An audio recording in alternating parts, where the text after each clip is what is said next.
Hello, welcome to Creative You Podcast. It's November. Everything's falling. The leaves, snowflakes yesterday, but it didn't lay. And I'm here to do a quick knitting and crocheting podcast and highlight the Word of God. So welcome to all of you returning and new. I appreciate every single one of you and send all my love. I wanted to show what is here at the shop. I have a lot of things at home, but here I am at the yarn shop on a Saturday morning. So I'll start with some crochet, and I would love to know what all of you are making. If you would like to learn the crochet back post and front post, this is a great project. This is called the balloon bag. I saw one of these in the shop and I really liked it. I saw it done in 5 colors. I thought it was really neat. This is the pattern. You buy it on Ravelry. I really like the way the handles are done, and that is the point that I'm at. And I really like doing it. It could also, I think, make a neat bowl. So you have to buy this pattern. It's by Sidsel Sangild, who also has some neat other bags. There's one called Bark Net that I want to make. I have some yarn called Taki Cotton Classic. It's a DK weight. And this is Cascade Sunseeker, which you can't see it, but it has a little bit of silver specks. And my next color is going to be a plum. It doesn't really take long. If you work at it, you can do a color in a day, and then you're at the end of your yarn and you start the new color. If you do that, it brings you out exactly to the decreases for the shoulder straps. When I got down to about the blue, I thought, this would make a really nice bowl, but I think you would need a stiffer yarn. So again, that's the balloon bag. I think it's a $7 pattern. We have crochet classes going on, and Bonnie wanted to make, it's called Moss Stitch Fingerless Gloves. You have the option to do the flip top. So first, it calls for, I think, a heavy worsted. It's by Kickin' Crochet. It is a pattern you have to purchase. Well, Bonnie picked out 2 sport weights in one color and a mohair. So I decided to do the same to work this up and see if I could help her. The pattern starts out with the cuff is all slip stitch in the back loop only. And I thought that would be a lot for a beginner. So I started it with just single crochets. But I did the women's small. And I do have small hands, but it's going to be pretty snug. This isn't the moss stitch that I remember, but it's a single crochet chain 1, single crochet chain 1. And the next row, you single crochet in the chain space.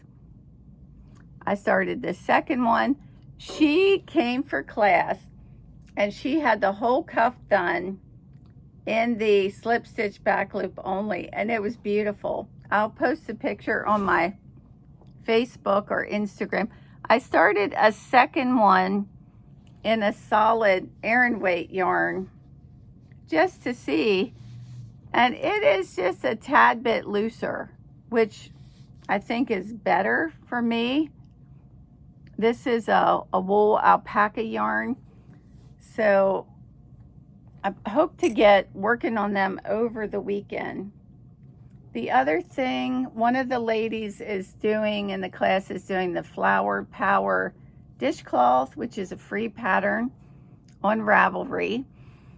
If you want to practice double crochets, I think half double, maybe some slip knots, this would be a good pattern. Or if you just want to make some Christmas gifts, I've made it in various cotton yarns, and I keep the pattern for classes. I did show the felted drawstring pouch. I still didn't find my drawstring that needs to go in there with the little beads.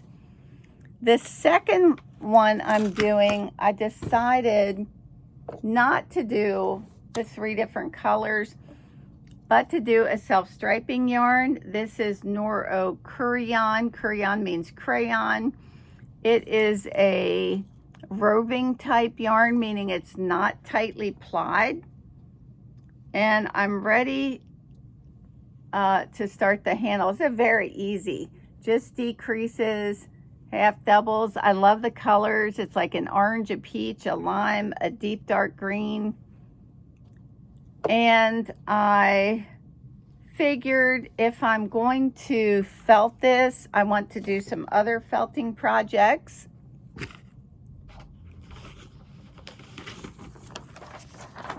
Here's the Flower Power Dishcloth pattern by Doni Spiegel.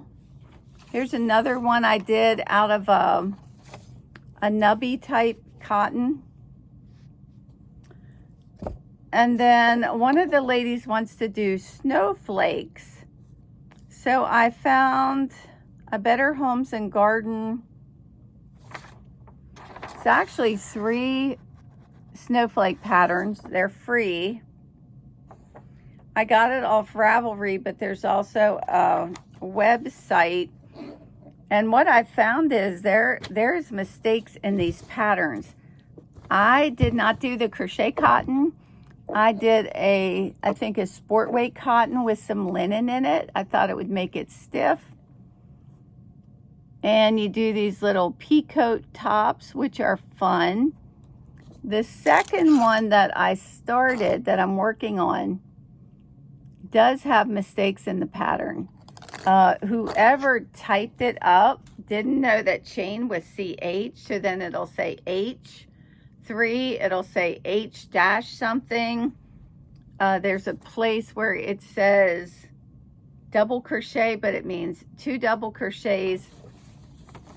So, I mean, you can still download it, you can still do it, but just be careful. And the little knitting top I'm doing, I thought you might like to see this if you've never done something like this. I'm not sure where my pattern is, but it's a free pattern. And you do it all in one. This is a striping yarn, Ella Rae Seasons. And then you put everything on hold and you just do the one front. And you have buttonholes. Then you just do the back until the back gets as long as this. So I'm almost there. And then I'll do this one. And I'm going to have to try to get the yarn to match so that the one side doesn't look different. Very easy, all garter stitch. This is one of the baby sizes. This is what the yarn looks like. Not very interesting when you look at it, but it stripes up nicely. And I think the rest of my projects are at home, but I want to take this opportunity. Oh, this is a shawl made with silky wool. That the pattern is found in an out-of-print Interweave Knits magazine. This shawl is warm, it's drapey. Sometimes I just wear it, you know, like a scarf. The different colors that people use were just beautiful. So Denise Fannin brings in a lot of knitted and quilted items for the Indian reservations that we ship to, and I want to show you her things before they get shipped. Also, one of the ladies in the crochet class was doing flowers, and I found this pattern on YouTube for a flower, and I thought it was very unique. And you actually do a little Tunisian crochet at the top, but you do it step by step. And it was fun. If I can find the link, I'll post it. I'll start out by showing you her beautiful, amazing quilts. And I don't know if you can see the stitching. Let me push that yarn out of the way. But her machine stitches on patterns, and this one is beetle bugs and insects. And it's a summer theme, not necessarily a summer quilt, but a summer theme. These are for children. So you have the bugs and the beetles.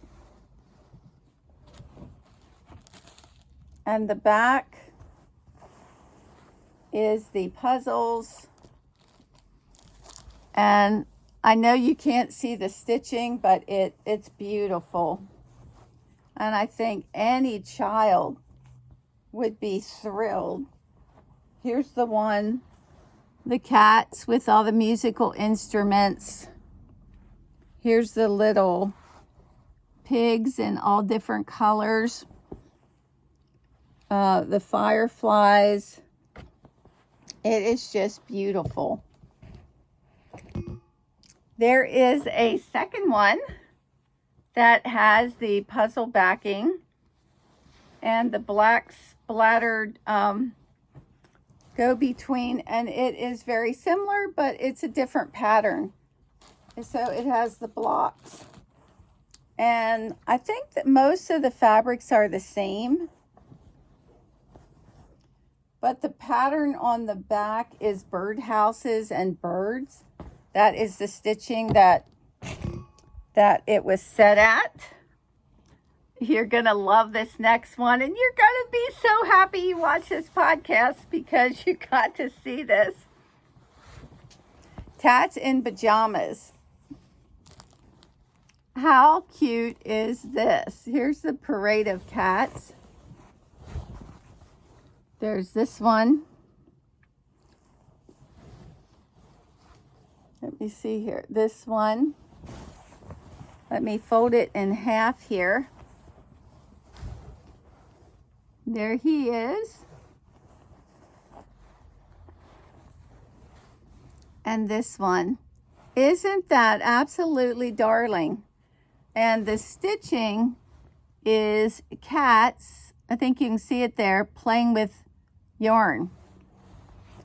The backing is trucks and road signs. I fell in love with this. Oh my, and the fabric, I think you can see, this one is all batik fabric. When I was a teenager, I tried to do batik the real way, where you do a design and then you put wax over it, and then the wax crackles. I was always into crafts. And then this is the last one.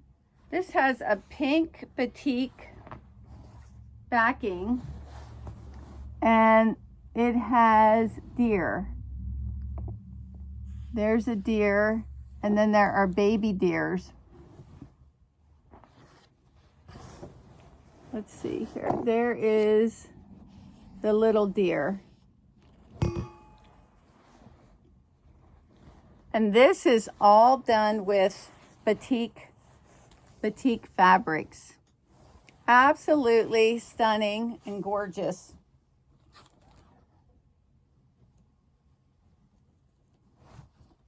It is so beautiful, and I love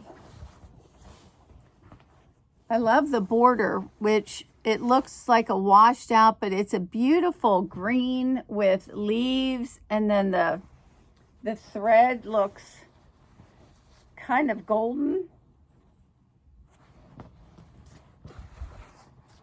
Isn't this just beautiful?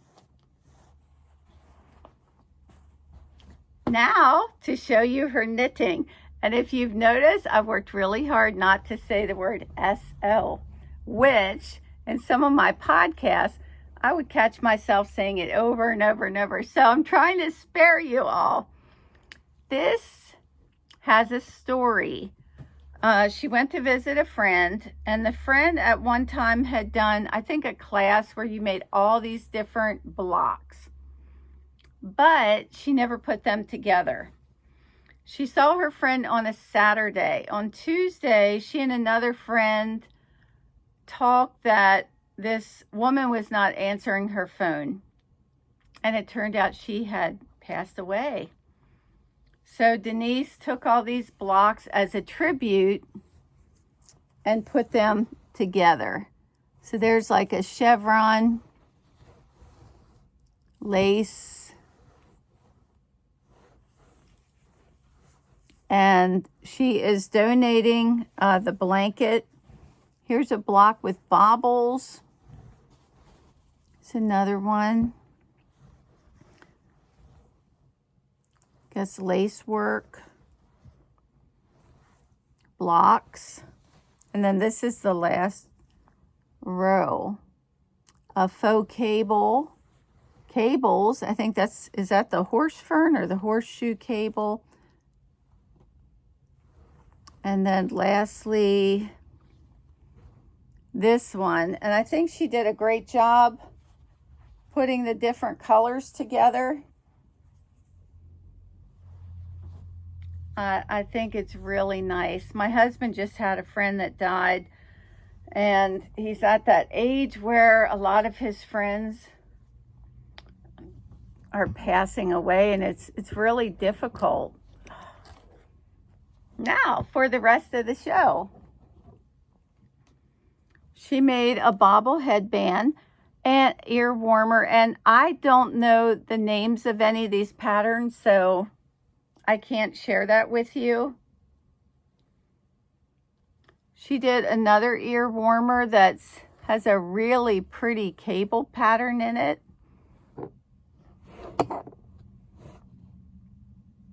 I like this hat. I'd love to know the name of this pattern. I think that is so cute. And it looks small, but it has a lot of stretch.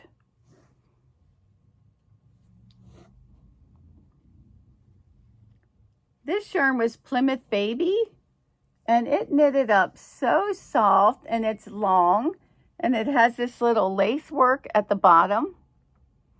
And I told her I could just picture a little girl with tights wearing this, or little leggings. I fell in love with this because I'm old-fashioned at heart. This reminds me of a little vintage little girl sweater. There's the broken rib in the back. And then at the bottom, it has this cute little lace work. Isn't that so cute? She also did a striped cardigan. And then she did the cuffs. I mean, she is so creative. I love it when she brings in a box of things. And lastly, she did a basic pull over out of Ella Ray Cozy Soft Chunky. And I thought some kid is going to love this sweater because kids are all about bright colors and reds. And I like the zigzaggy stuff that the yarn did. That is all of her projects. I think that's it. So let's get on to Elijah.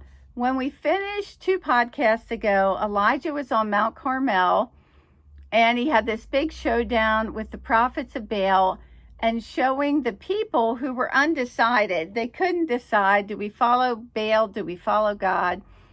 And today the battle is, do we follow the word of God, which is God, or do we follow the world? And so God sent fire down from heaven to show his power. And then Elijah went to the brook Kidron and had the people capture all the prophets of Baal, and he slew them all. Ahab now we're not told through this whole thing what King Ahab is doing.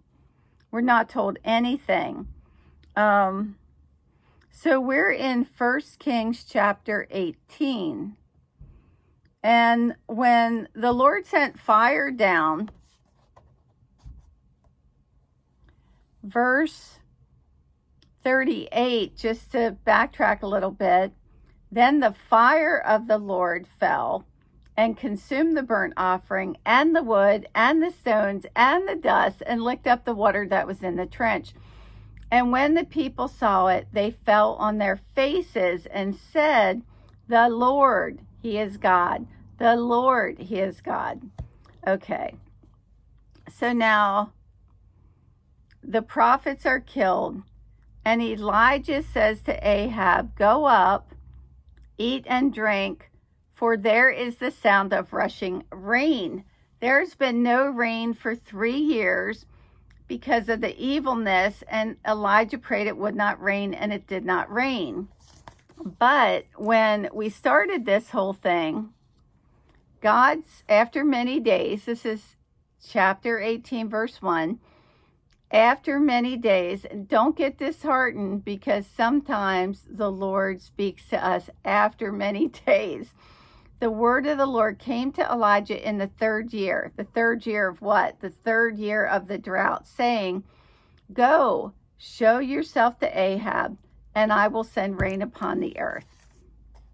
Now, after this big showdown and all of this, he says to King Ahab, "Ha, ha, ha." No, he didn't. No, he didn't. After a victory, we are not to be proud and obstinate.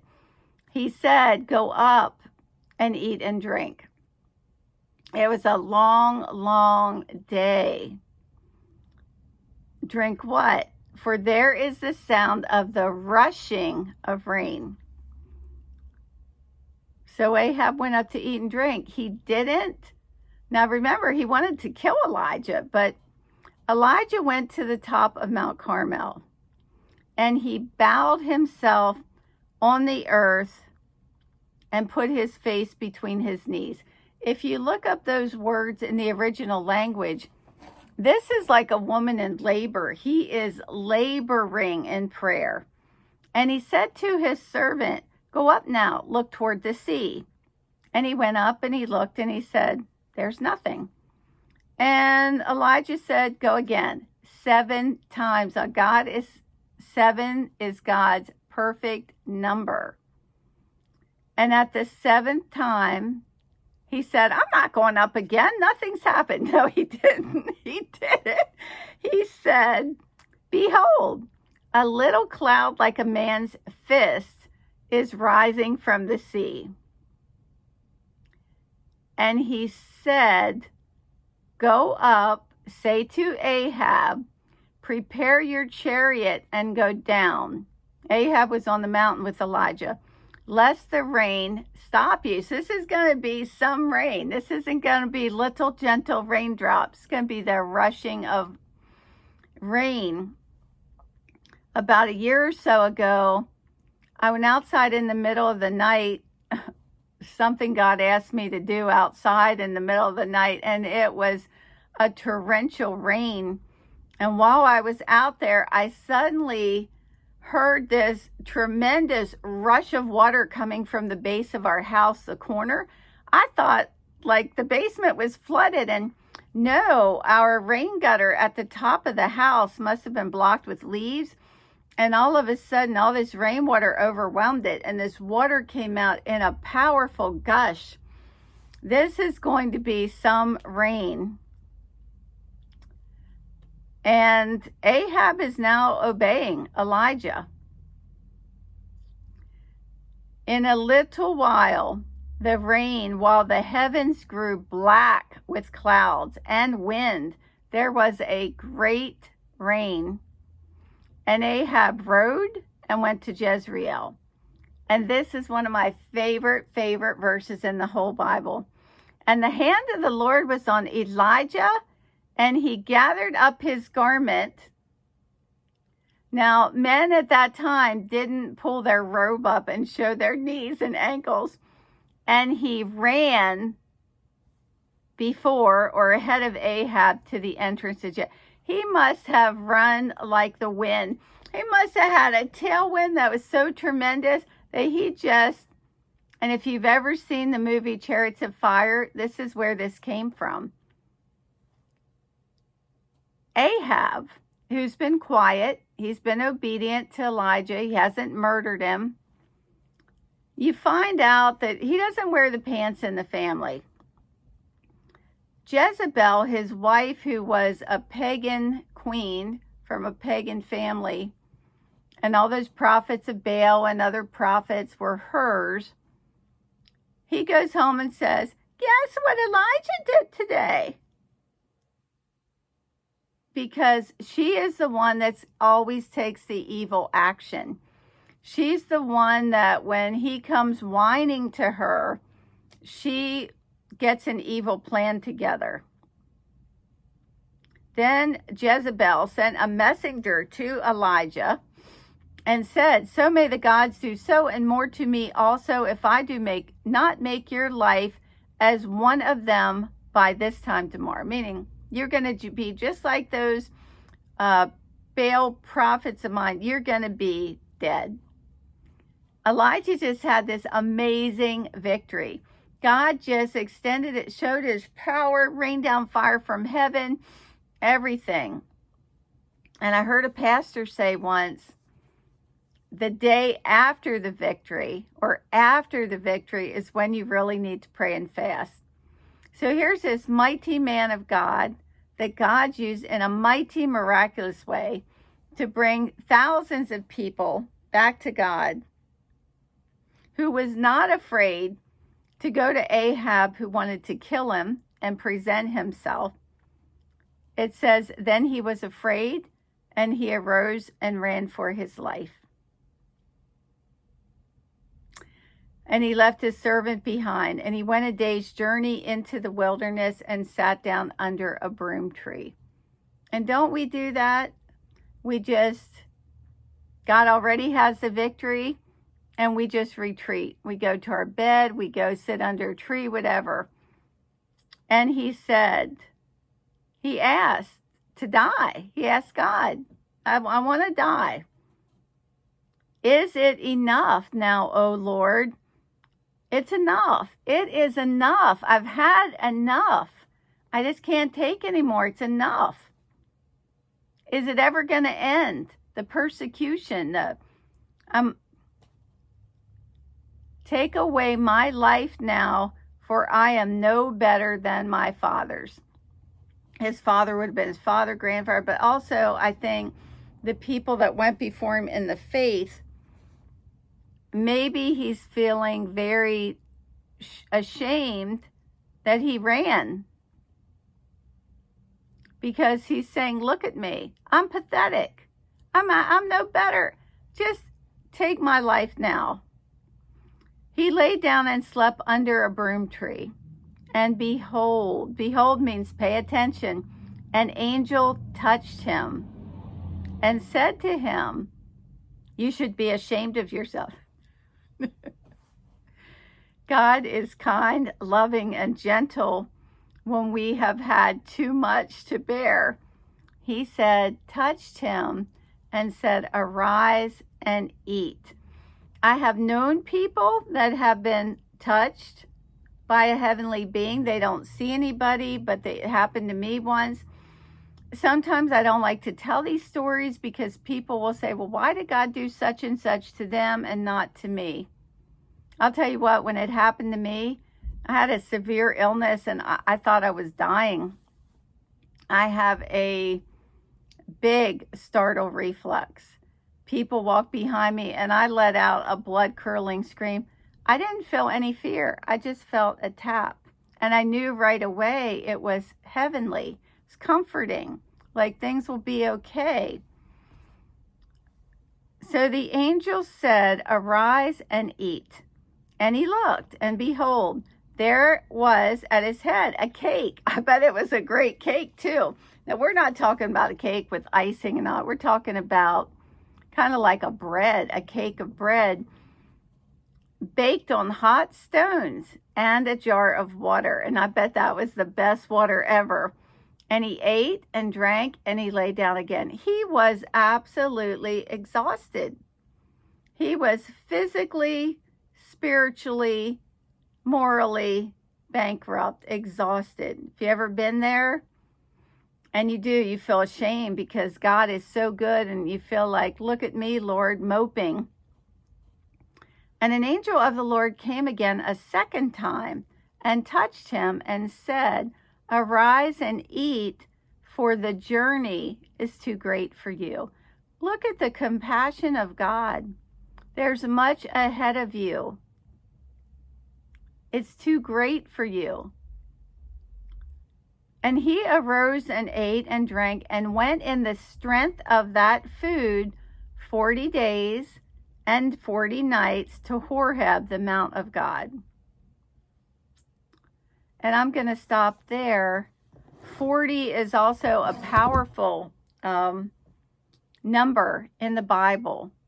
You know, Jesus fasted and prayed 40 days. Moses was on the mountain 40 days. If you just look up 40 days in the Bible. This passage should encourage any of us. God does something great in our life, and then boom, things are not good. You can't take anymore. I've seen people just sail through really trying, heartbreaking things in their life, just in the faith, just like have the strength of God. And then the next thing that happens, they can't handle it at all. We're fickle people. We seesaw. And God knows us. God knows our frame. He knows we're human. He knows we're frail. And so he gave Elijah supernatural strength.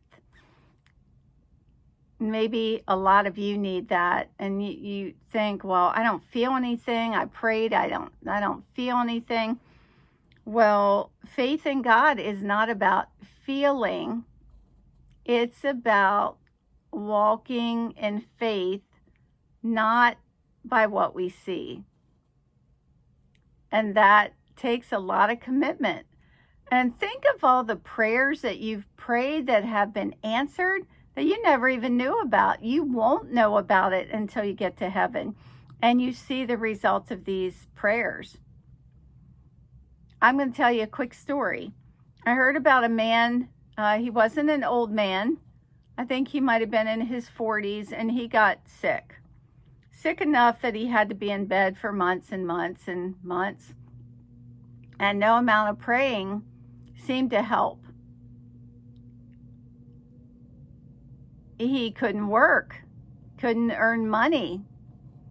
You get down being in bed all the time. You can only sleep so much. You pray and you lose your train of thought. But one day he was lifted up and he was with Jesus, I guess at the gates of heaven.